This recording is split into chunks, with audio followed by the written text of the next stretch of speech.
Almost every composer in the history of music has a piece that has made them famous, and Albert Pieczonka was no exception.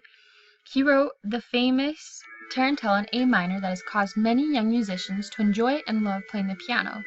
This piece of music is a complex yet strikingly simple piece that will be analyzed to understand why exactly this is the piece that made Pieczonka known over here in America. Albert Pieczonka was born in Prussia in 1828 and died in 1912. There isn't lots of information about Albert Pieczonka because he had very few children who actually lived longer than him, and he wasn't well known until he immigrated to the United States in 1880. This information was gathered from his surviving daughter and various people who actually knew him. Yet his composition of Tarantella was what made many researchers interested in figuring out what his history was. His first known publishing of Tarantella was in Ogner, London, 1879. This was the first known publishing, yet there are rumors he may have had an earlier edition, which cannot officially be confirmed. Pieczonka eventually immigrated to America, which is where Tarantella truly was discovered and became popular. It was said on the Pieczonka website, Tarantella was being mass-marketed and printed simultaneously by several American publishing houses: Schirmer, Carl Fisher, Presser, Whitesmith, Schroeder and Gunther, Jos W. Stern & Co., edited by Gallico, to name a few. This was really the time period when Pieczonka became known because of this piece of music he had written. It was eventually published in the famous magazine The Etude in 1902, and on page 72 of that issue, the editor describes it. The Tarantella by Pieczonka is an excellent example of this brilliant form of composition. It is musicianly and yet thoroughly attractive to the average player. Tarantella does follow a lot of the patterns and characteristics of an etude, like having technical exercises within a piece that make technique more fun, and being slightly shorter than other pieces of music, as well as having a goal at perfecting a specific skill throughout the piece. Being published in The Etude also confirmed this analysis of Tarantella, as well as continuing to make it better known. This piece appeals to many pupils because of these etude characteristics. Ernest Power, a famous Viennese pianist, said about it, "This bright, lively, and brilliant piece deserves attention. Its execution does not offer any difficulty. Its proper expression is easily understood, and, if played in the proper time and with sufficient fire and animation, the people will earn great applause."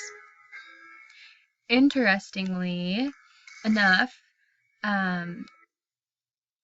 there is an Italian dance called the Tarantella, where they believe that if you were ever bitten by a tarantula, then to get rid of the venom, you would have to spin as fast as you can to survive. This is also an Italian dance that is in 6/8 time, has a quick tempo accompanied by dancing, folk song, and usually with tambourines. This is part of where the name of the song came from, trying to sound like someone hurrying to get the venom out of their system. It is believed that Pieczonka had a lot of influence from Chopin's piece Tarantella, option 43. Here is an excerpt from Chopin and Pieczonka's works that have a parallel comparison that leads many musicians to believe that this piece was a large reason for Pieczonka's inspiration. As seen here, there are some direct parallels between the two songs. They both do the same motion of stepwise motion, dun, dun, dun, dun, and then do an octave jump. See here? Dun, dun, dun, bum, bum, bum. And to follow the same pattern, and since the first publishing of Tarantella, there have been some minor notation changes as well. Here are a few of the slight changes that we now see today in his printed work. In measure 93, there were two notes taken out, C and E, to simplify the piece. So here's the original. It went from E back to C, back to E, and then up to C. But here we took out the C and the E to make it a little bit easier and a little more simplified. Here was another simple change that was adjusted in measure 165. This was the original.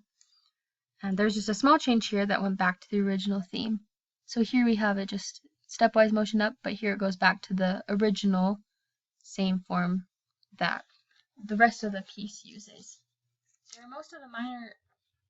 most of the minor adjustments that were made to the piece since the first publishing.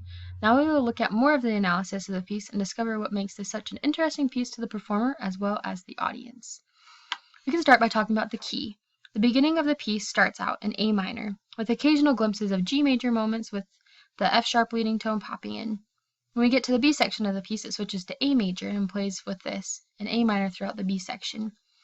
Then, as we repeat the A section, it goes back to A minor and finishes out the rest of the piece. Here's the A minor, here's the A major.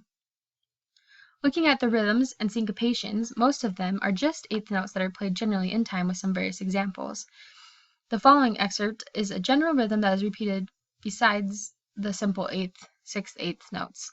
It's a very simple pattern that when played with accuracy in a fast tempo sounds impressive to the listening ear. Dun dun dun dun dun dun dun dun dun. So you can do it faster. Dun dun dun dun dun dun dun dun. In its most simple form, Tarantella has a form of A, B, A, and C for the ending. We will go over the different parts of each form, as well as analyze some of the themes, motives, and patterns that are present throughout the piece. We will also look at the technical exercises that make it an etude, as well as making it sound impressive to those who are listening. Here's the A section. Here we have one of the most common and recurring themes of the piece. We see this pattern of rhythm and skips throughout the entire piece. Da-da-da-da-da-dum, ba-dum, ba-dum, ba-dum, ba-dum. This repeats throughout the whole entire piece. It's later followed by a section of music that Chopin's Tarantella was similar to, with the steps and octave skips. This repeats as well in measures 22, 64, 134, and 176. This pattern continues and is played with until it goes back to the above example, or this example here, of rhythm and skips pattern.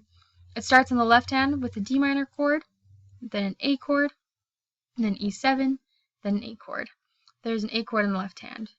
We then have an A minor scale being played back that transitions to the B section, which is here. These were the chords. And then it goes and transitions us to the B section.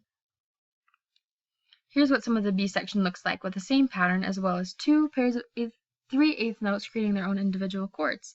There are upstems in the right hand here, these upstems, and they are written like this so that the melody is brought out and the top note is held out for the entire beat. After the B section, it goes to the A section, which is exactly the same from measures 122 to 179. This A section is filled with the same beginning phrase and motive, followed by the section of steps and octaves in an earlier example, and then a run down to the C section, which we now see here. In the C section, this is basically a section that has two themes and ideas. One, having lots of octaves moving stepwise in the A minor scale in the left hand, with the right hand doing arpeggios on the A minor chord, as seen here. And then switching to the second part, where we have some slightly more complex five-finger patterns going down the scale. These are switched back and forth 2 times until they lead up to the grand finale with a huge A minor scale run down the keyboard. As you can see in the last example, the piece has an accelerando, which builds up to this last final run that completes the piece with a large boom of the last 2 chords. This is a very impressive sounding run that really is just the A harmonic minor scale going down the keyboard. Yet it is a technique and skill that many musicians, especially pianists, have to develop good dexterity in their hands to play, as well as lots of technical practice. The left-hand chords only embellish the scale to make it sound more interesting and to give it a little more zing at the end of the piece. Here's the final run. As you can see, it leads up to this huge forte, forte, forte, forte, super loud, and it runs down the A minor harmonic scale with a bunch of chords in the left hand, and finally ends with 2 big chords at the end. Overall, this is a piece of great technicality, musicality, and enjoyable for most people to play. It is full of simple techniques that, when played right and with speed, sound very impressive. This piece made Pieczonka famous because of all these characteristics, and now we can understand more of why this piece was his most famous. That's the end. Thank you so much for watching, and I hope you've learned a lot today about Tarantella and would like to play this piece.